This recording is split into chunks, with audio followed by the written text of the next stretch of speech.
औज़ुबिल्लाहि मिनश्शैतानिर्रजीम बिस्मिल्लाहिर्रहमानिर्रहीम। तमाम देखने और सुनने वालों को अस्सलामु अलैकुम वरहमतुल्लाहि वबरकातुह। हमें ऐसे काम नहीं करने चाहिए कि जिससे हम खुदा ताला से दूर हो जाएं। हम क्या काम करते हैं?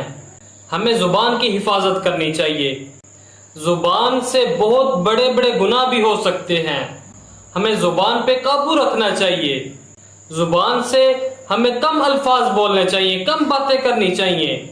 आओ हदीस मुबारक सुनते हैं कि रसूलुल्लाह सल्लल्लाहु तआला अलैहि वसल्लम ने इरशाद फरमाया कि अल्लाह ताला के जिक्र के सिवा ज्यादा गुफ्तगू ना करो।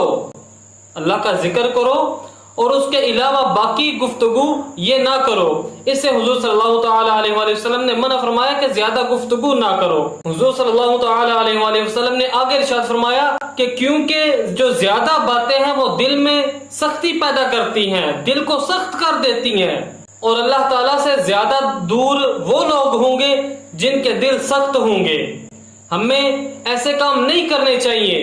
हमें अल्फाज बोलने चाहिए, सोच समझ के बोलने चाहिए। हमें खुदा ताला का जिक्र करना चाहिए। फालतू की गुफ्तगू हमें नहीं करनी चाहिए। हमें अपनी जुबान से डरना भी चाहिए कि कोई ऐसा लफ्ज ना निकल जाए कि जिससे हम खुदा ताला की नाराजगी का शिकार हो जाएं। हमें अल्लाह ताला का जिक्र करना चाहिए, ज्यादा से ज्यादा खुदा ताला का जिक्र करना चाहिए।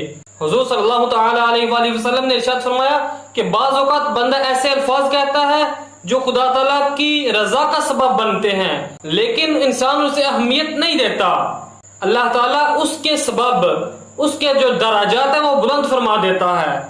हमें अपनी जुबान से अच्छे अल्फाज बोलने चाहिए। अगर हम बुरे अल्फाज बोले, ऐसे अल्फाज भी बोल दें कि जिनको हम कुछ समझते भी नहीं है, हम यही कह देते हैं कि ये अल्फाज ना अच्छे हैं ना बुरे हैं, लेकिन फिर भी हमें सोच समझ के बोलना चाहिए। अगर वो अल्फाज गलत हुए तो उसके मुतालिक हदीस मुबारक हमें क्या बताती है कि रसूलुल्लाह सल्लल्लाहु तआला अलैहि वसल्लम ने इरशाद फरमाया कि बाज़ औक़ात बंदा ऐसे अल्फाज बोल देता है जो खुदा ताला की नाराजगी का सबब बनते हैं।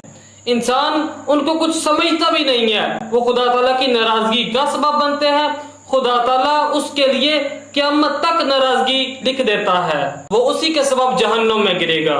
हमें खुदा ताला का जिक्र करना चाहिए, फालतू की गुफ्तगू हमें नहीं करनी चाहिए। हजरत सुफियान बिन अब्दुल्ला सक़फ़ी रज़ियल्लाहु तआला अन्हु वो फरमाते हैं कि मैंने रसूलुल्लाह सल्लल्लाहु तआला अलैहि वसल्लम की बारगाह में अर्ज की, या रसूलुल्लाह सल्लल्लाहु तआला अलैहि वसल्लम, मुझे कोई ऐसी बात बताइए कि जिसको मैं मजबूती के साथ पकड़ लूं। आप सल्लल्लाहु तआला अलैहि वसल्लम ने इरशाद फरमाया, कहो मेरा रब अल्लाह है और फिर उस पर कायम रहो। वो सहाबी फरमाते हैं कि मैंने फिर अर्ज की, या रसूलुल्लाह सल्लल्लाहु तआला अलैहि वसल्लम, आप मुझ पर किस चीज का ज्यादा डर महसूस फरमाते हैं? आप मुझ पर किस चीज का ज्यादा डर महसूस फरमाते हैं? आप सल्लल्लाहु तआला अलैहि वसल्लम ने अपनी जुबान पकड़ी और फिर फरमाया, ये है। हमें अपनी जुबान के गलत इस्तेमाल से रुकना चाहिए। हमें कोई लफ्ज भी बोलना चाहिए तो सोच समझ के बोलना चाहिए। अल्लाह ताला की बारगाह में दुआ है कि अल्लाह ताला हमें हमेशा अपना जिक्र करने की और अच्छे अल्फाज बोलने की तौफीक अता फरमाए।